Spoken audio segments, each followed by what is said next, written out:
Әрбір менеджер, эксперт бүгінгі күні осы сәл уақыттан кейін бөлім басшысы болайын, директор департаменті, бір басқарушы болайын деген ниеті бар, өскісі келеді, өз жұмысын көрсеткісі келеді. Бірақ қазіргі таңда қабілеттері жеткілікті ме? Қандай проблемалары бар?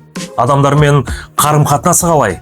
Ол кәдімгі сол команданың көш басшысы бола алады ма? Көптеген сұрақтар туындайды.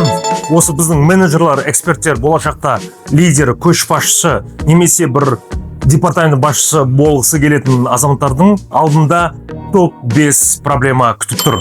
Бірінші, бұл стратегиялық ойлау, кең ауқымды ойлау. Екінші, бұл искусство переговоров. Кәдімгі әрбір адаммен тіл табысу өнері немесе қабілеті. Үшіншісі, бұл шебер сөйлеу өнері немесе ораторское искусство деп айтуға болады. Төртінші, бұл команданы мотивация жасау, мотивация команды дейді.